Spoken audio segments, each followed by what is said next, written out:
बेटा, हमारा एक्सीडेंट हो गया है। मुझे तो ज़्यादा चोट नहीं आई, लेकिन तेरी माँ की हालत गंभीर है। कुछ पैसों की ज़रूरत है और तेरी माँ को खून भी देना है। 65 साल के माधव जी ने अपने बड़े बेटे से फ़ोन पर कहा, पापा, मैं बहुत व्यस्त हूँ आजकल, मेरा आना नहीं हो सकेगा। मुझे विदेश में नौकरी का पैकेज मिला है, तो उसी की तैयारी कर रहा हूँ। आपका भी तो यही सपना था ना, इसलिए हाथ भी तंग चल रहा है। पैसे की व्यवस्था कर लीजिए, मैं बाद में दे दूंगा। उनके बड़े इंजीनियर बेटे ने जवाब दिया। उन्होंने अपने दूसरे डॉक्टर बेटे को फोन किया, तो उसने भी आने से मना कर दिया। उसे अपनी ससुराल में शादी में जाना था। इतना जरूर कहा कि पैसों की चिंता मत कीजिए, मैं भिजवा दूंगा।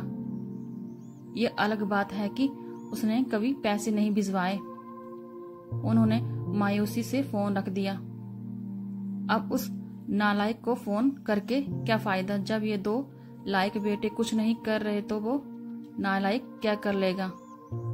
उन्होंने सोचा और बोझिल कदमों से अस्पताल में पत्नी के पास पहुंचे और कुर्सी पर ढेर हो गए।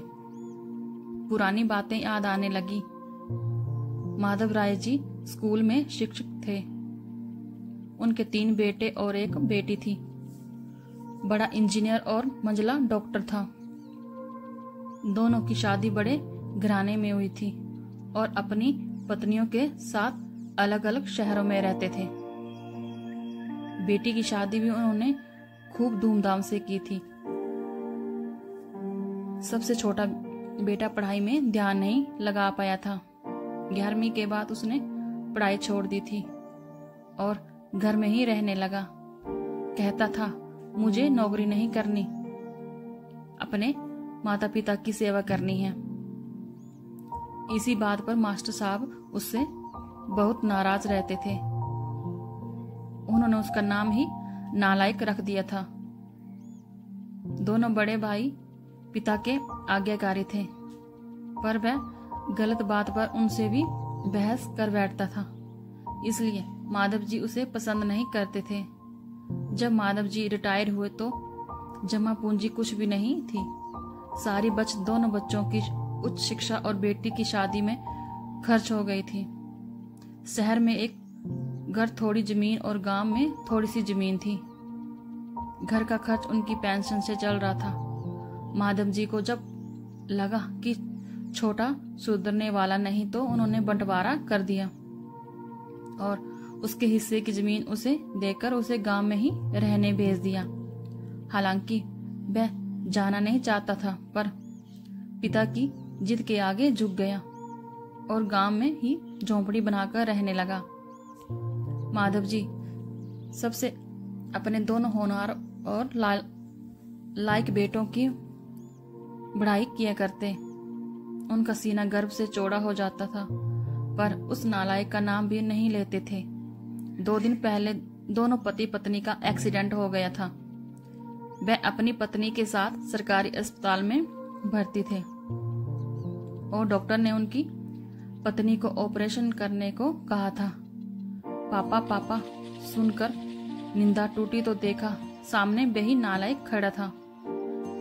उन्होंने गुस्से से मुंह फेर लिया, पर उसने पापा के पैर छुए और रोते हुए बोला, पापा, अपने इस नालायक को क्यों नहीं बताया? पर मैंने भी आप लोगों पर जासूस छोड़ रखे हैं। खबर मिलते ही भाग आया हूँ। पापा के विरोध बावजूद उसने उनको एक बड़े अस्पताल में भर्ती कराया, माँ का ऑपरेशन करवाया और अपना खून दिया। दिन रात उनकी सेवा में लगा रहता था। एक दिन वह गायब हो गया।